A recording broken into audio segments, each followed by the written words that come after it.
Dieu. Mes bien-aimés en Christ, que le Seigneur vous bénisse ce matin. Vous qui êtes à l'écoute, vous qui avez pris un peu de votre temps pour venir dans la présence de notre Dieu, parce que vous êtes certainement conscient que loin de sa présence, nous ne sommes pas bien. Loin de sa présence, nous ne pouvons rien faire. Ce matin, nous voulons partager la parole que Dieu a mise dans notre cœur. Notre Dieu parle tantôt d'une manière, tantôt d'une autre. Et c'est à nous d'être attentifs à cette parole, à sa voix, parce qu'il a dit « Mes brebis entendent ma voix et ils la reconnaissent ». Et lorsque tu entends la voix du Seigneur, il est écrit aussi « N'endurcis pas ton cœur ». Et ne laisse pas passer cette parole sans t'interroger toi-même sur le sens profond que cette parole est capable de venir apporter à ta vie pour l'emmener vers le salut. Parce que le but que nous poursuivons tous, c'est le salut de notre âme. À quoi cela nous servirait-il de courir si nous devons perdre notre âme? Ce matin, le Seigneur nous a inspiré une parole qui se trouve dans le livre d'Ésaïe, au chapitre 31. Nous allons prendre donc nos Bibles et ouvrir dans le livre d'Ésaïe, au chapitre 31. Nous allons lire le verset 1 et le verset 3. Il est écrit, Ésaïe 31, verset 1er, je lis au nom de Jésus. Malheur à ceux qui descendent en Égypte pour avoir du secours, qui prennent leur appui sur des chevaux et se fient aux chars à cause de leur nombre et aux cavaliers parce qu'ils sont très forts, mais qui ne regardent pas vers le Saint d'Israël et ne recherchent pas l'Éternel. Verset 3. L'Égyptien est homme et non Dieu. Ses chevaux sont chair et non esprit.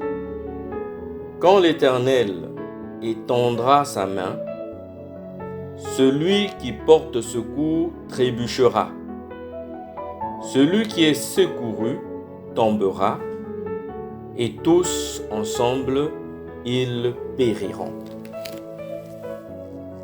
Et si nous poursuivons cette lecture au verset 5, il est écrit « Comme les oiseaux qui volent sur leur couvée, ainsi l'Éternel des armées étendra sa protection sur Jérusalem. Il protégera et délivrera.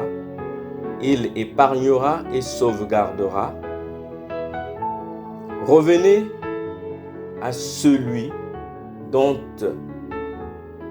on s'est profondément détourné, fils d'Israël. Alors, en ce jour-là, chacun rejettera ses faux dieux d'argent et ses faux dieux d'or, ceux que vos mains ont fabriqués pour vous. Et l'Assyrien tombera sous une épée qui n'est pas celle d'un homme, et une épée qui n'est pas celle d'un être humain le dévorera.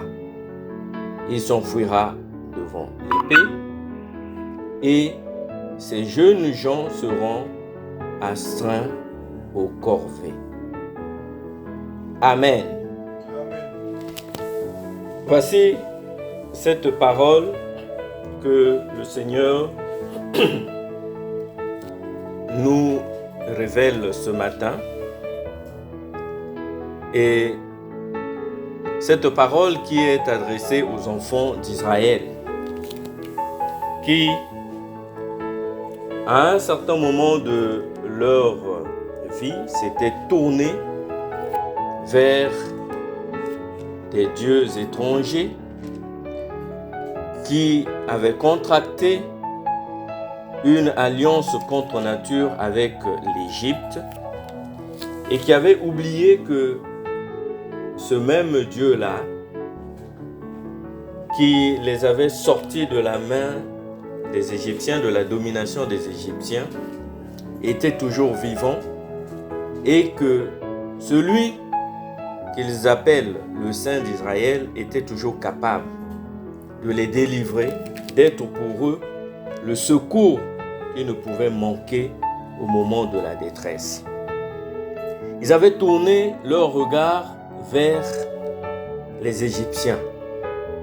Ils avaient recouru à l'Égypte pour obtenir le secours. Ils avaient pris appui sur l'armée d'Égypte, sur les chevaux d'Égypte, sur les chars, sur leurs cavaliers, parce qu'ils étaient très forts, ils étaient en très grand nombre et ils reflétaient une certaine puissance. Les enfants d'Israël étaient dans un contexte de guerre perpétuelle avec leurs voisins depuis leur sortie d'Égypte, tout au long du chemin, et même lorsqu'ils se sont installés à Jérusalem, qu'ils ont fondé le royaume de Juda, le royaume d'Israël, ils n'avaient pas toujours la paix parce qu'ils étaient environnés par plusieurs adversaires et plusieurs ennemis qui n'avaient qu'un seul but, c'était de les écraser, de les anéantir et de les chasser de là. Donc ils étaient dans un contexte de guerre perpétuelle. Et on sait qu'en temps de guerre, la tentation est toujours grande d'aller tisser, d'aller contracter des alliances avec les voisins pour pouvoir résister ou pour combattre l'adversaire qui nous paraît plus fort que soi. Et c'est ce que les enfants d'Israël ont fait. Mais il y a des alliances qui sont contre nature, mes bien-aimés. Il y a des alliances qu'on ne peut pas faire avec celui qui de tout temps a été et demeure votre adversaire. Parce que cette alliance finira toujours par se retourner contre vous et elle ne vous sera pas d'un secours, mais au contraire, cette alliance-là vous couvrira peut-être même de honte et de confusion. Confusion parce que entre le jour et la nuit, il y a une différence. Entre le bien et le mal, il y a toujours une différence. Entre ceux qui aiment l'Éternel et ceux qui n'aiment pas l'Éternel, il y a toujours une différence. Donc, l'alliance avec Pharaon ne peut pas être une alliance qui soit favorable aux enfants d'Israël. Elle peut le paraître pour un temps, mais la vérité finit toujours par éclater. La vérité finit toujours par se révéler. Et alors, c'est le peuple de Dieu à ce moment-là qui est dans la honte et dans la confusion. L'Éternel, par la voix de son prophète Ésaïe, ici, a averti son peuple que vous êtes allés contracter des alliances sans mon esprit. Et en le faisant, vous avez accumulé péché sur péché. Vous avez entamé une marche en direction de l'Égypte sans me consulter. Vous avez cherché un refuge auprès de Pharaon. Vous avez cherché un abri à l'ombre de l'Égypte. Mais le refuge de Pharaon tournera à votre honte. Et l'abri et l'ombre que vous êtes partis chercher en Égypte sera à votre confusion. Mais bien aimés, Dieu n'a pas destiné son peuple à la honte ni à la confusion. La confusion ne sont pas pour les enfants de Dieu. La confusion et la honte ne sont pas pour le peuple de Dieu. Il dit par la bouche de son prophète Joël, « Mon peuple ne sera plus jamais dans la honte. » D'où vient donc qu'aujourd'hui, à l'image de ceux qui nous ont précédés, donc les enfants d'Israël, nous aussi, chrétiens d'aujourd'hui, peuple de Dieu, enfants de Dieu, nous détournons notre regard de notre Dieu et nous allons contracter des alliances avec Pharaon, avec l'Égypte. Pharaon et l'Égypte ici sont l'image du monde. Le monde sans Dieu. C'est aussi l'image des ténèbres. C'est aussi l'image du diable, simplement. Et aujourd'hui, nous sommes, nous le peuple de Dieu, nous sommes égarés, un peu loin de notre Dieu, par des alliances contre nature que nous contractons tout le temps, souvent même sans en avoir conscience. Parce que nous détournons notre regard de notre Dieu, de la voix divine, de la parole de Dieu, de l'évangile que Dieu nous a donné comme le moyen le plus sûr de parvenir au salut. Nous nous détournons et nous faisons confiance à des dieux étrangers. Nous nous conformons un peu plus au monde qu'à la parole de Dieu et nous cherchons désespérément le secours dans le monde, auprès des hommes, auprès peut-être des systèmes de ce moment. Nous nous conformons au siècle présent. Nous nous éloignons de notre Dieu et après nous crions que Dieu nous a abandonnés. Que nos prières ne sont pas exaucées, que nous prions notre Dieu en vain et il ne nous répond pas. Erreur. Dieu ne s'est pas éloigné de nous, mais c'est nous qui, par nos comportements, par l'amour que suscite en nous, autour de nous, le monde, l'attrait du monde, la volonté de faire comme tout le monde, nous éloigne de notre Dieu et nous avons perdu la confiance que nous avions eue et que nous avons placée en notre Dieu lorsque nous nous sommes fiancés à lui. L'apôtre Paul a dit, je ne vous ai pas fiancé à un autre, je vous ai fiancé à un seul. C'est Jésus-Christ qui a donné sa vie pour nous. Et c'est lui qui, par l'œuvre de la croix, a racheté nos vies, qui désormais lui appartiennent. Nous sommes devenus le peuple de Dieu. Et tout ce que nous faisons doit être à l'image de ce que notre Seigneur lui-même, Jésus-Christ, a fait. Tel il a été, tel il a marché, tel aussi nous devons être, tel aussi nous devons marcher, en faisant toujours confiance à notre Seigneur. Le moment est venu pour que nous revenions à notre Dieu. Que nous puissions revenir des voies dans lesquelles nous nous sommes égarés. Que nous puissions encore, comme au début de notre amour, au début de notre relation avec notre Dieu, que nous puissions lui faire confiance à nouveau.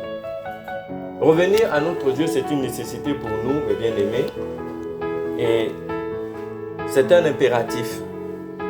Mais nous ne pouvons revenir à notre Dieu sans véritablement nous confier à lui. Parce que dans l'alliance dont nous avons hérité de notre Père Abraham et que Jésus-Christ a contracté et scellée par son sang qui a été versé à la croix de Golgotha. Cette alliance qui se renouvelle toujours au moyen du Saint-Esprit et qui est toujours d'actualité. Dans cette alliance-là, notre Dieu, lui, il est fidèle. Il est fidèle à sa parole. Son amour pour nous qu'il nous a démontré, il ne se dément pas et il ne démissionne pas. Dieu est fidèle, mais c'est nous qui n'arrivons pas toujours à garder notre fidélité à notre Dieu.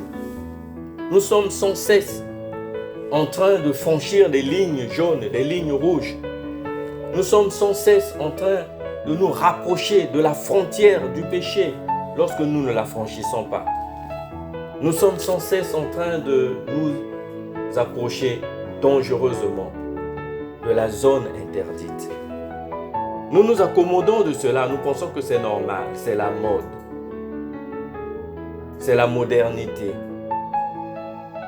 Ce que nous avions en horreur hier devient maintenant quelque chose de valeur aujourd'hui. La référence, elle n'est plus dans la parole de Dieu, la référence est maintenant dans le monde. Comment pouvons-nous garder la confiance de notre Dieu lorsque nous ne lui faisons pas confiance? Revenir à Dieu, se confier à Dieu, c'est faire confiance à Dieu. Et faire confiance à quelqu'un, c'est s'abandonner à cette personne-là. Prendre conscience que celui à qui tu te confies, justement, c'est celui sur qui tu comptes exclusivement. Que tu n'as pas d'autre recours que lui, tu n'as pas d'autre solution que lui. Il doit demeurer le centre de ta vie. Il doit demeurer celui à qui tu fais prendre conscience, même toi-même, à qui tu témoignes tous les jours que sans lui, tu n'es rien, tu ne peux rien. C'est ce que le Seigneur nous demande, mes bien-aimés. Mais si nous donnons l'impression à notre Seigneur que nous pouvons nous en sortir sans lui, nous pouvons faire sans lui, cela veut dire qu'il ne nous sert à rien, nous ne lui faisons pas confiance. Mais lorsqu'on fait confiance à Dieu, lorsqu'on fait confiance à Jésus, cela veut dire que nous nous reposons sur lui. Nous nous appuyons sur Jésus. Nous lui faisons confiance. Nous comptons sur lui. Comme quelqu'un qui est dans le désert, les enfants d'Israël ont fait confiance à Dieu lorsqu'ils sont sortis d'Égypte, lorsqu'ils étaient dans le désert, parce que dans le désert, d'où pouvait leur venir le secours si ce n'est de l'Éternel?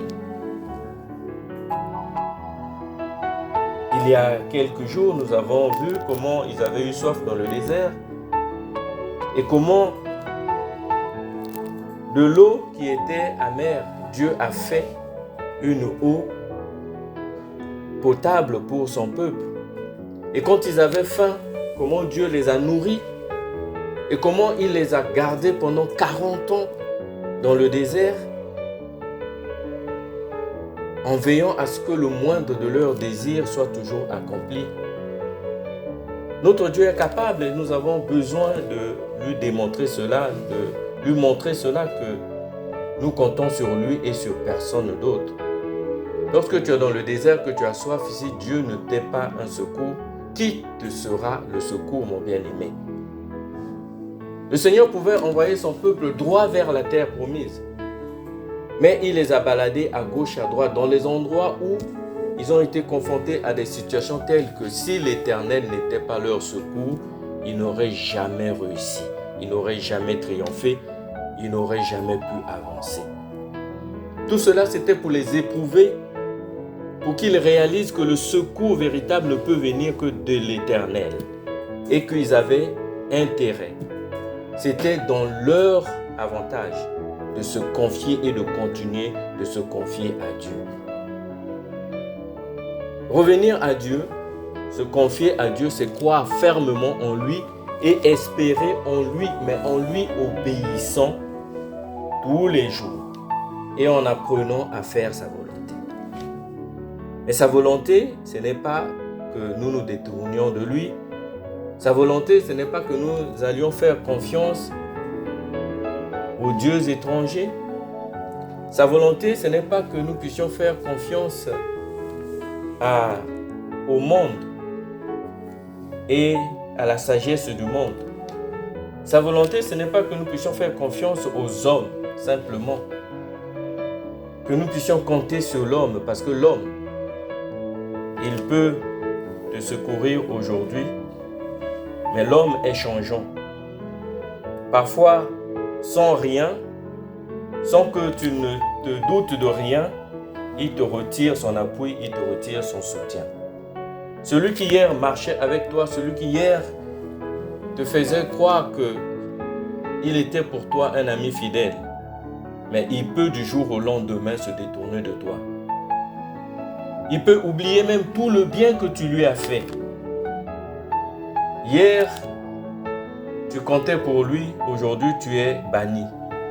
Parfois sans raison même, que tu te demandes même jusqu'aujourd'hui pourquoi ce frère-là s'est éloigné de toi, pourquoi il ne t'appelle plus, pourquoi il ne répond même plus à tes appels.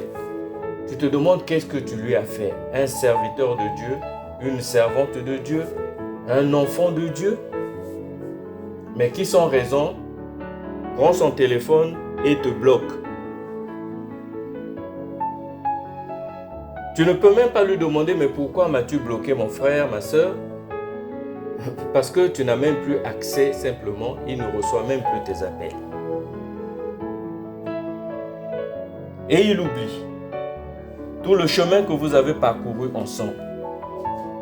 Il te bannit sans raison. Peut-être que lui, il a une raison, mais toi, tu l'ignores. Mais Dieu, lui, il est fidèle. Il est fidèle à sa parole, il est fidèle à ses engagements qu'il a pris. Il a dit, jusqu'à ta vieillesse, je te secourirai.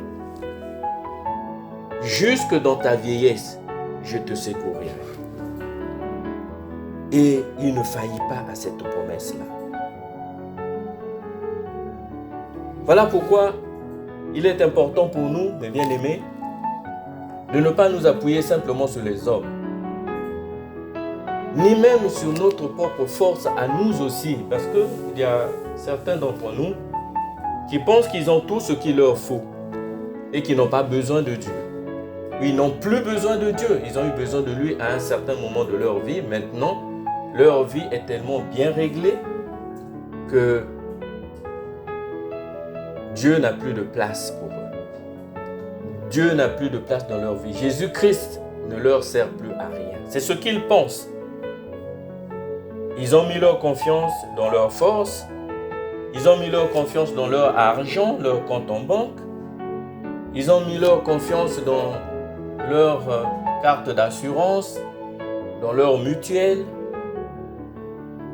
Parce que quand ils tombent malades, ils sont soignés, mais ils oublient que Jéhovah Rapha, celui qui est la guérison et celui qui donne la guérison, c'est Jésus-Christ. Parce qu'on peut souffrir des mêmes maladies, avoir accès aux mêmes soins, mais certains seront guéris, d'autres ne le seront pas. Ils ont mis la confiance à leur intelligence. C'est mon intelligence qui m'a fait réussir. C'est grâce à mon intelligence que je suis là. Mais qui te donne l'intelligence? L'esprit d'intelligence, de sagesse, c'est celui qui vient de Dieu. Ils ont fait confiance à leurs capacités. Et ils pensent que ces capacités-là sont inépuisables. Mais la source de toutes choses, c'est le Seigneur notre Dieu. Et bien aimés donc, les amis peuvent se séparer de nous, mais Dieu, lui, il ne nous abandonnera pas. Nous-mêmes, l'intelligence, la force, toutes ces capacités en nous qui font que nous ayons confiance, une certaine confiance en nous-mêmes, une forte estime de nous-mêmes, de ce que nous sommes capables de faire. Tout cela un jour peut nous abandonner. Nous pouvons perdre toutes ces capacités. Mais le plus important pour nous, c'est l'Esprit de Dieu que nous avons en nous et que nous devons chérir pour qu'il ne s'éloigne pas de nous. Revenir à notre Dieu. Faire confiance à notre Dieu, c'est croire fermement en lui. Mais c'est aussi acquérir ce courage-là que certains à qui peut-être cela peut manquer à certains parce que ils ont une connaissance peut-être limitée de la parole et ils ont une connaissance limitée de leur Dieu. Ils ne savent pas qui est ce Dieu en qui nous avons cru, qui est Jésus-Christ et qu'est-ce qu'il est capable de faire dans nos vies. Tout est possible à celui qui croit et rien n'est impossible à Jésus. Et lorsque l'on croit et l'on sait cela, mes bien-aimés, on est animé d'un courage tel que, quels que soient les problèmes, quelles que soient les épreuves qu'on peut traverser, on garde toujours le courage.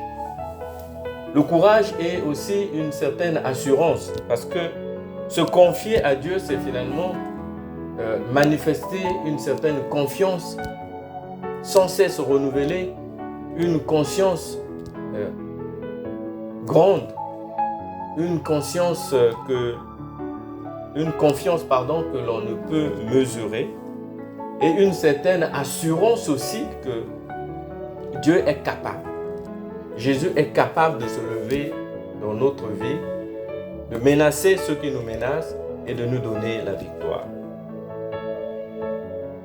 Si le Seigneur veut que nous puissions revenir à lui, que nous puissions à nouveau tourner notre regard vers lui et lui faire confiance, c'est bien parce qu'il veut que nous puissions gagner cette assurance-là.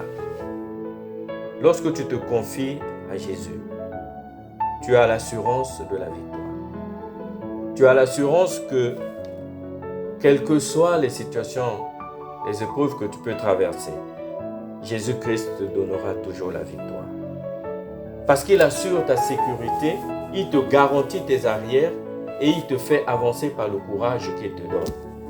Comme David, lorsqu'il s'était avancé devant Goliath, il n'avait pas compté sur sa force. Qu'était la force de David face à Goliath?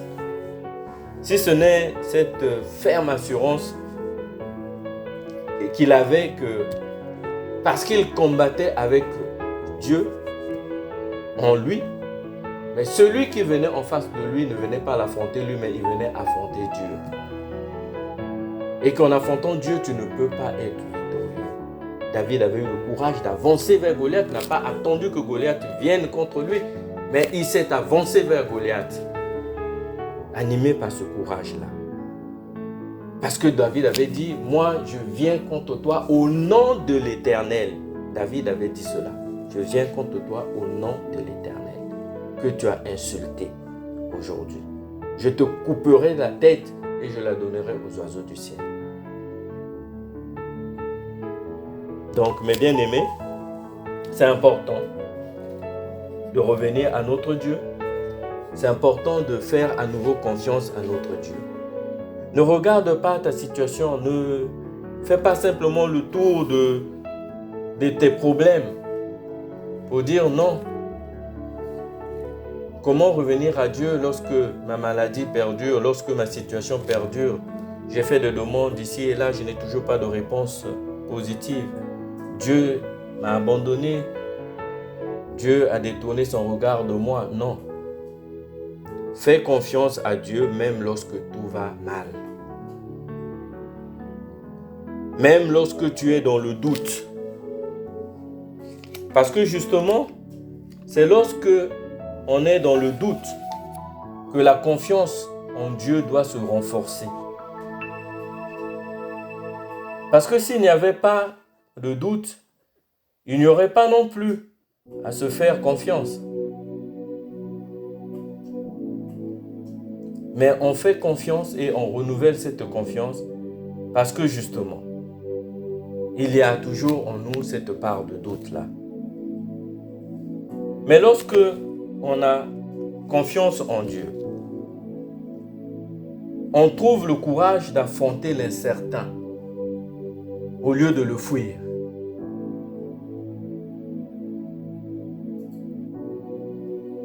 On trouve que même si La situation semble nous dépasser, mais Dieu nous donnera toujours le courage d'avancer, de nous relever, même si on est tombé.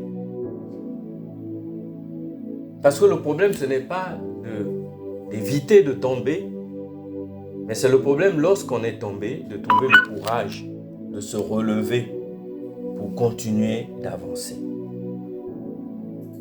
Et de savoir que finalement, ta réussite ne dépend pas que de toi, tout ne dépend pas que de toi.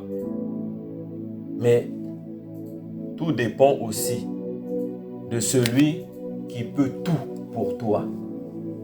Celui en qui justement tu as placé ta confiance. Ce matin, le Seigneur veut nous interpeller et nous demander de revenir à lui.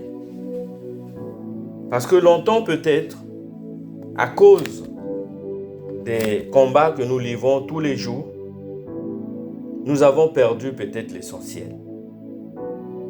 Nous avons perdu simplement la confiance à notre Dieu. Et dans une relation avec le Seigneur, dans l'intimité avec notre Dieu, bien-aimés, nous avons besoin de nous faire confiance. Nous avons besoin de faire confiance à notre Dieu. Nous avons besoin de croire en lui parce que la confiance, finalement, n'est pas très différente ici de la foi. Elle n'est pas très différente de la foi.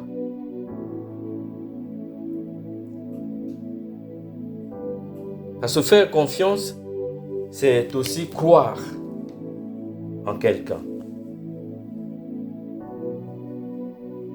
Lui faire confiance, c'est croire qu'il est capable d'intervenir pour nous. Il est capable d'agir pour nous. Il est capable de changer notre vie. Et celui qui fait confiance en Dieu, celui qui fait confiance, c'est quelqu'un qui est heureux dans son action.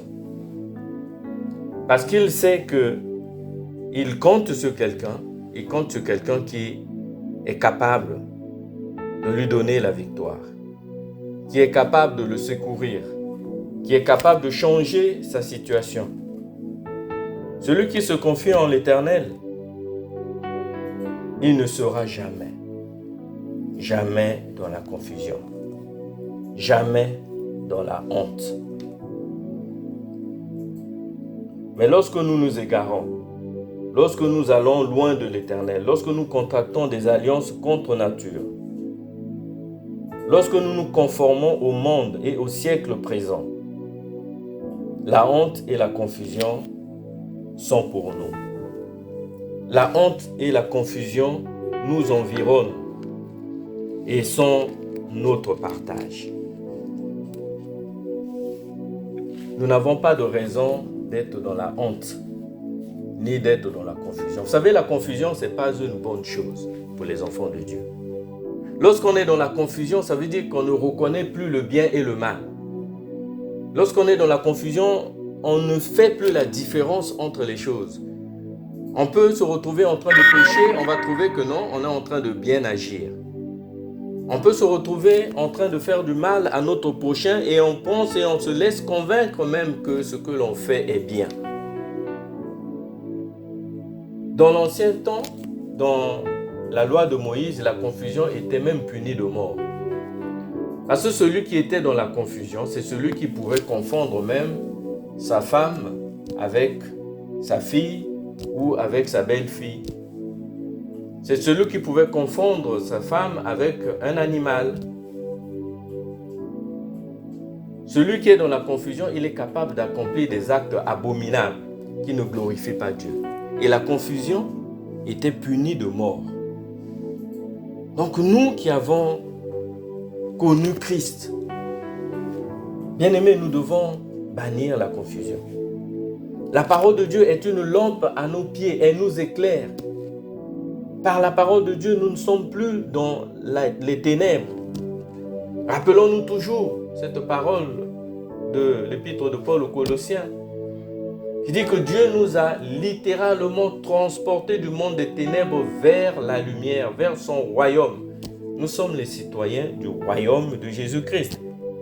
La confusion ne peut plus être de notre côté parce que nous avons la parole qui nous éclaire tous les jours. Nous ne sommes plus dans les ténèbres et nous sommes dans la lumière. Et nous marchons dans la lumière.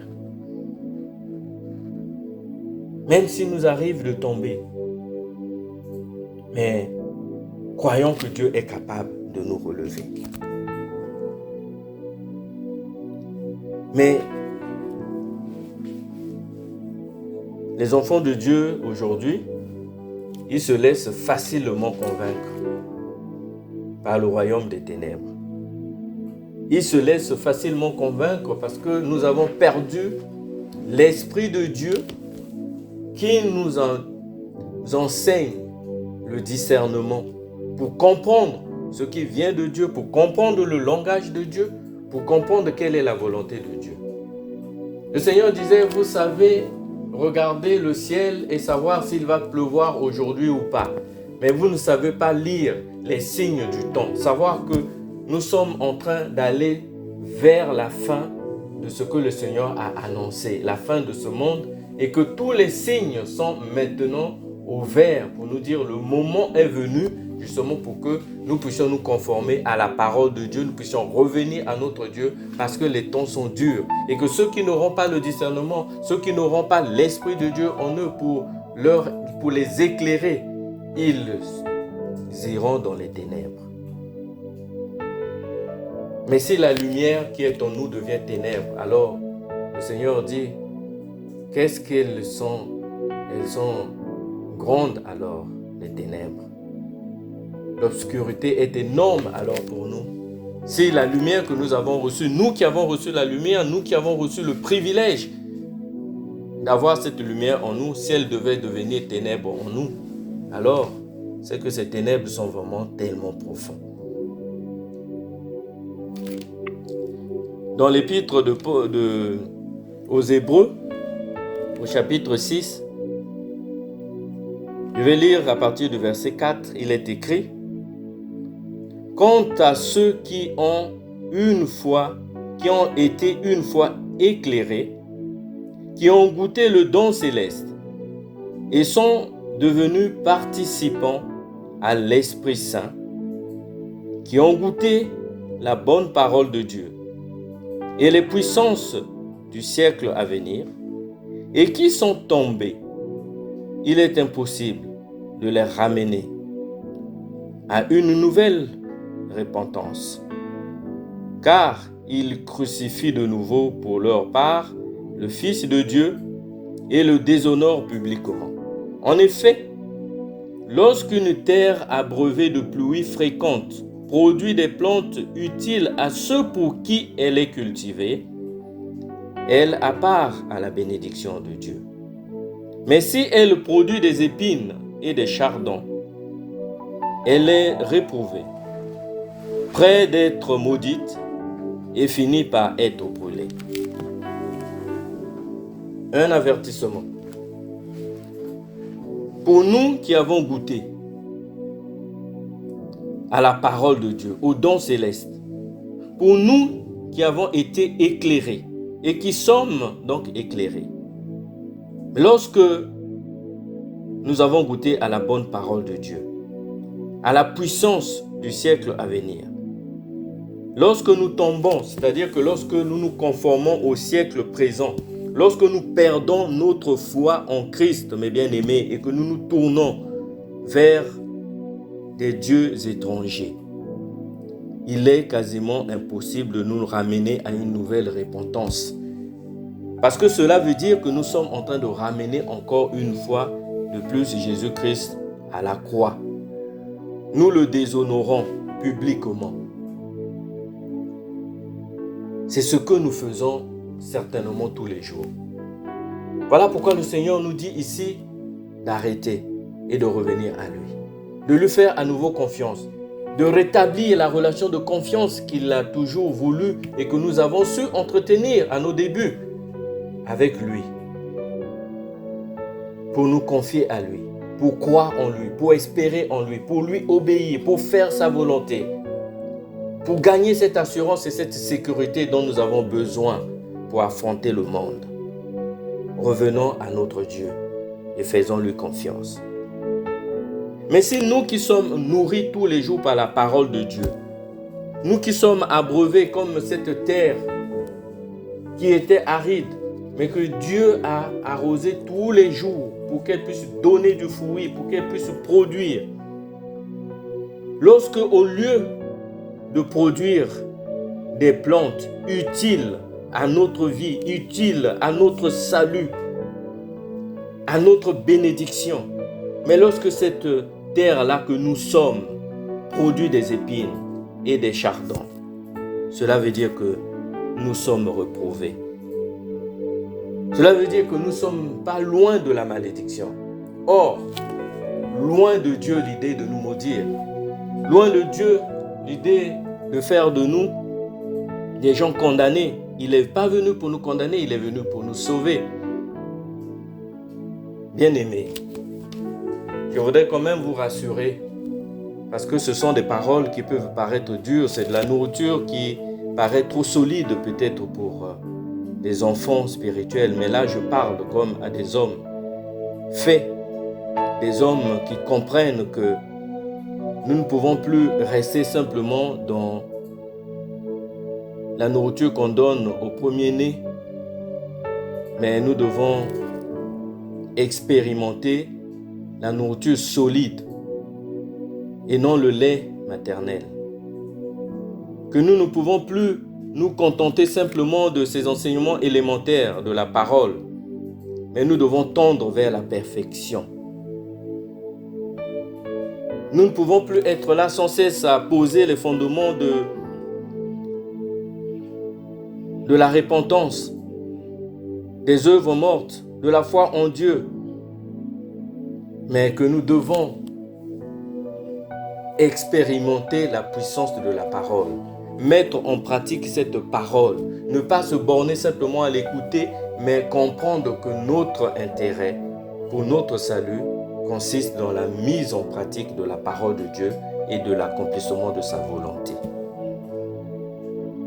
Ce sont des paroles qui peuvent paraître dures, mais rassurons-nous que notre Dieu, qui est le Dieu de justice, il sait que nous faisons tous des efforts pour être dans des conditions meilleures et des conditions favorables à notre salut. Et que lui qui est injuste, il n'oubliera pas nos actions. Il n'oubliera pas l'amour que nous avons toujours porté pour son œuvre, pour sa parole, pour le service et aussi pour notre prochain. Donc le Seigneur saura toujours rendre à chacun selon ses œuvres. Rassurons-nous, mes bien-aimés. Dieu n'est pas injuste. Mais il veut quand même que nous puissions nous améliorer. Il veut quand même que nous puissions nous perfectionner, que nous puissions faire encore un peu plus, que nous gagnions un peu plus dans l'empressement à le servir, dans l'empressement à lui faire confiance à nouveau, dans l'empressement à vouloir compter sur lui et rien que sur lui. C'est à cela qu'il reconnaît que nous lui appartenons. Lorsque nous ne laissons pas endormir l'esprit qu'il nous a donné, lorsque nous ne l'attristons pas et lorsque nous le servons selon sa parole. Et lorsque nous faisons attention à tout cela, que nous nous conformons à la parole de Dieu, que nous faisons sa volonté, que nous ne nous détournons pas de sa voie. Le Seigneur est toujours prompt à nous bénir. Il est toujours prompt à être notre secours et il est toujours prompt à nous tendre la main, même lorsque nous sommes dans la détresse. Ainsi parle l'Éternel dans Jérémie au chapitre 17. Je vais lire à partir du verset 7. Il dit, Jérémie, chapitre 17, verset 7, il est écrit « Béni soit l'homme qui se confie en l'Éternel. et dans l'Éternel est l'assurance. Il est comme un arbre planté près des eaux et qui étend ses racines vers les courants.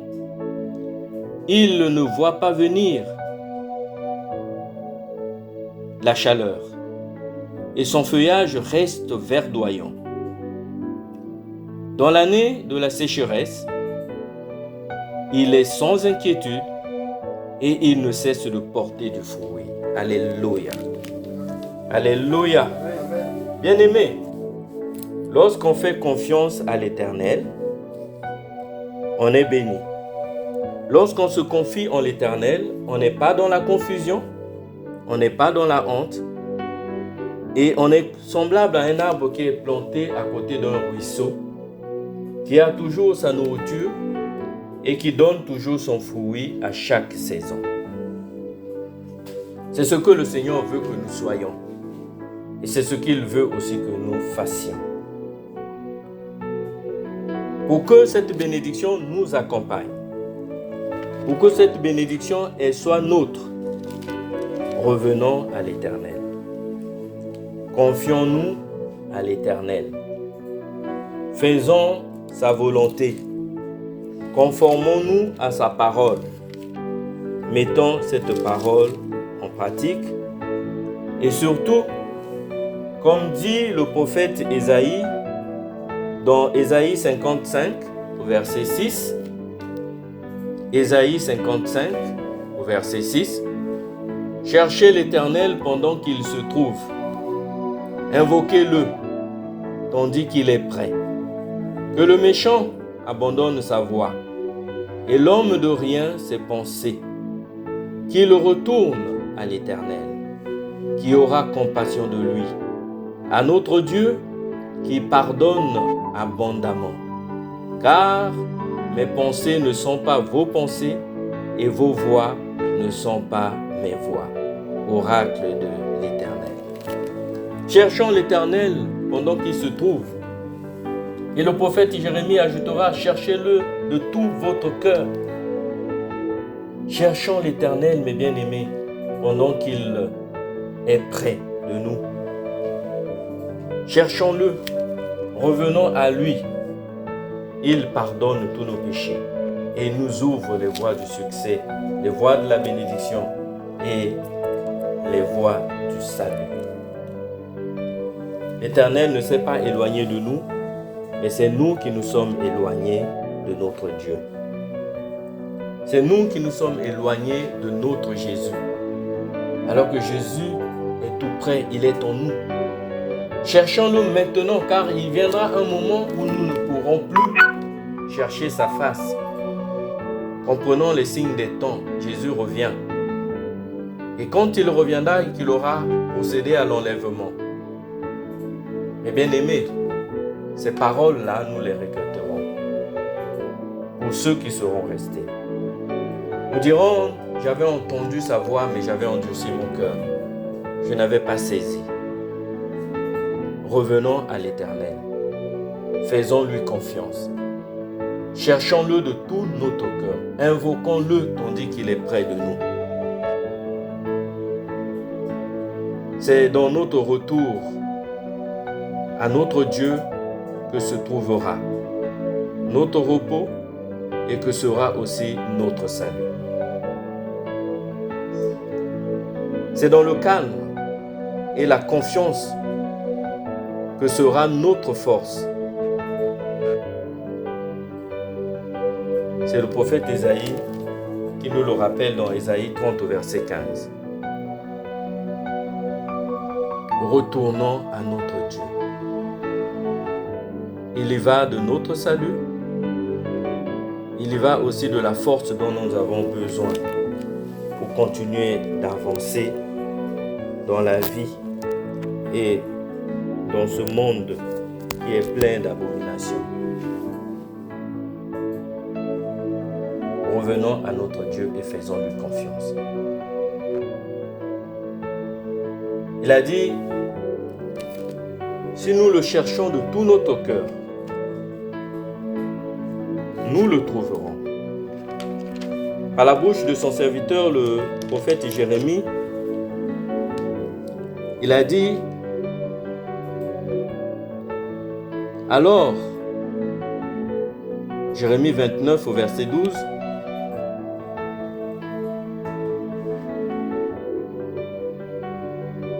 alors vous m'invoquerez et vous pourrez partir. Vous intercéderez auprès de moi et je vous exaucerai. Vous me chercherez et vous me trouverez, car vous me chercherez de tout votre cœur. Je me laisserai trouver par vous. Alléluia. Le Seigneur se laissera trouver par ceux qui le chercheront et par ceux qui le chercheront de tout leur cœur. Mon bien-aimé, cherche l'Éternel. Invoque-le pendant qu'il est là, pendant qu'il est près de toi. Il n'est pas loin de toi, il est en toi. Cherche-le de tout ton cœur et tu le trouveras. Reviens de tes mauvaises voies. Reviens et ne va pas chercher le secours en Égypte. Ne va pas chercher le secours dans le monde. Que ta foi soit ferme, que ta foi ne vacille pas. Confie-toi à l'Éternel de tout ton cœur. Heureux l'homme qui se confie en l'Éternel. Heureux celui qui place sa confiance en l'Éternel. Sa foi ne vacillera pas car elle sera toujours bâtie sur le roc. Mon bien-aimé, le roi David a dit que tous ceux qui espèrent en toi, ils ne peuvent pas demeurer dans la honte. Et il a raison, parce que, comme nous l'avons dit, la confusion et la honte ne sont pas pour les enfants de Dieu. La confusion et la honte ne sont pas pour le peuple de Dieu. Nous avons eu accès à la lumière de Dieu. Nous avons goûté à la bonne parole. Nous avons l'Esprit de Dieu en nous. Nous avons la lumière de Dieu en nous. Et la confusion ne sont pas pour nous. Nous avons juste une chose à faire. Mettre cette parole en pratique et revenir fermement vers notre Dieu.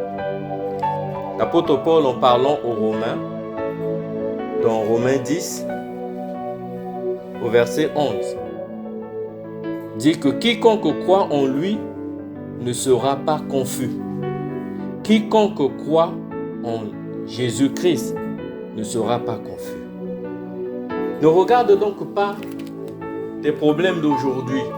Ne regarde pas les difficultés auxquelles tu es confronté aujourd'hui comme si tu étais dans la confusion. N'accepte pas cette confusion. Bannis-la, rejette-la au nom de Jésus. Christ ne te laissera pas dans la confusion. Christ ne te laissera pas dans le doute perpétuel. Il ne te laissera pas dans la honte. Parce que celui qui croit en lui ne peut demeurer dans la confusion. C'est pourquoi ce matin, il a plu à notre Dieu de nous rappeler ces choses. Que le moment est venu pour que nous puissions revenir à lui. Que nous puissions à nouveau lui faire confiance. Que nous puissions à nouveau rétablir la relation de confiance que nous avons toujours eue avec lui. Parce que nous sommes comme cet arbre qui est planté aux côtés d'un ruisseau et qui doit toujours donner son fruit à chaque saison. Le Seigneur a établi une alliance dont nous sommes devenus les héritiers. Il n'est pas un homme pour mentir, ni le Fils de l'homme pour se repentir. Et lorsqu'on se confie à lui et qu'on demeure dans l'alliance, le Seigneur sera toujours fidèle à sa parole et il accomplira fidèlement et il nous donnera les moyens d'accéder à notre salut et à continuer d'avancer avec lui. Donc ce matin, mon bien-aimé, je veux te rappeler que la confiance en Dieu, c'est une assurance, c'est aussi une sécurité. C'est aussi une ferme foi que nous avons envers notre Dieu, que quoi qu'il arrive, pour nous, il se lèvera toujours et il agira. Alors, dans le trouble, dans la difficulté, dans la maladie, dans certains échecs que nous subissons dans notre vie, regardons-nous à la lumière de la parole de Dieu. Laissons cette parole nous juger. Laissons cette parole qui est le miroir au travers duquel nous nous regardons et qui nous révèle ce que nous sommes nous-mêmes. Laissons cette parole prendre sa place véritablement dans nos vies et agir pour notre compte. Et que lorsque tout semble nous abandonner, lorsque le monde qui nous environne semble être pour nous un adversaire qui cherche toujours à nous terrasser et que nous pensons peut-être qu'il est plus fort que nous. Dans ces moments-là, que l'inquiétude ne soit pas des nôtres. Comme le Seigneur lui-même a dit aux apôtres et aux disciples, dans une exhortation dans Jean 14, au verset 1er que j'aime beaucoup, que votre cœur ne se trouble pas. Croyez en Dieu, croyez aussi en moi. Dans les moments de doute, dans les moments d'inquiétude, dans les moments où tout va mal, dans le moment où la tentation est grande de s'éloigner de notre Dieu, dans les moments où la tentation est grande d'aller prendre appui sur un Dieu étranger, d'aller contacter une alliance avec le monde, dans ces moments-là, mes bien-aimés, sache que le Seigneur n'est pas loin de toi. Que donc, que ton cœur ne se trouble pas. Que tu crois en Dieu, mais que tu crois aussi en Jésus-Christ.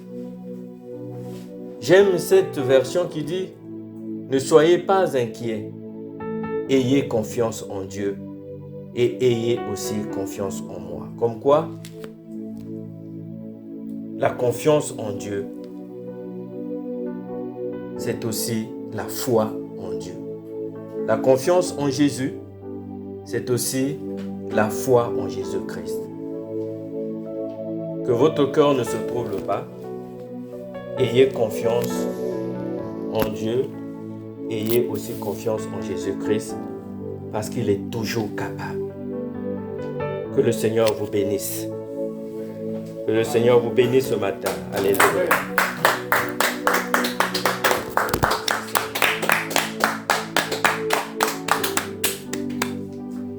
Nous allons prier notre Dieu. Réalise, mon bien-aimé, que cette parole est sortie pour toi ce matin. Le Seigneur qui sonde les cœurs et les reins connaît les désirs de ton cœur, il connaît les préoccupations de ton cœur. Il connaît aussi la tentation qui est en toi de franchir la frontière, d'aller demander du secours ailleurs que à lui. Et ce matin, il veut te rassurer qu'il est là et il sera là toujours pour toi. Alors prie et réponds-lui, Seigneur, je suis là. Je veux à nouveau te faire confiance et je te fais confiance. Maintenant, agis dans ma vie pour ramener mon cœur à toi. Au nom de Jésus, prions. Seigneur, notre Père, notre Dieu, nous bénissons ton nom pour cette parole. La parole dit que tu parles tantôt d'une manière, tantôt d'une autre. Et ce matin, il t'a plu, Seigneur, de nous révéler ta volonté parce que tu ne veux pas nous voir tourner notre regard vers le monde.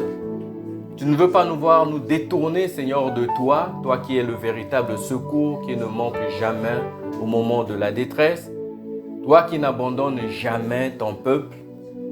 Ce matin, Seigneur, tu es venu nous rassurer par ta parole. Tu es venu à nouveau nous faire prendre conscience que notre salut ne se trouve dans aucun autre nom si ce n'est dans le nom qui nous a été donné par lequel nous sommes sauvés, le nom de Jésus. Nous avons écouté cette parole et cette parole a retenti dans nos cœurs. Et cette parole, Seigneur, nous te prions pour qu'elle change nos cœurs. Que cette parole nous ramène, Seigneur, vers toi et qu'elle ramène nos cœurs vers toi. Pour qu'à nouveau, nous puissions te faire confiance et que nous tournions notre regard vers toi. Seigneur, ce matin, notre cœur est rempli de joie. Parce que nous réalisons finalement que, alors que nous pensions que tu étais loin de nous, mais tu ne nous as jamais quittés. Tu es toujours en nous par ton Esprit Saint et toujours prompte à agir pour notre bien. Nous venons prendre l'engagement ce matin, Seigneur, de revenir à toi de tout notre cœur, de t'invoquer, de te chercher de tout notre cœur pendant que tu te laisses encore trouver. Et nous avons l'assurance que ce soir, ce matin, Seigneur, tu as écouté la voix de notre supplication. Et que désormais, Seigneur, nous ne marcherons pas seuls, mais que nous marcherons avec toi et que c'est toi, Seigneur, qui nous conduira vers le succès, vers le salut. Nous te disons merci pour cette parole qui est venue jusqu'à nous ce matin et qui nous a fait du bien. Que la gloire te revienne à toi et à toi seul. Et c'est au nom de Jésus-Christ, notre Seigneur et notre Sauveur, que nous t'avons ainsi prié. Et nous disons tous Amen. Amen. Alléluia.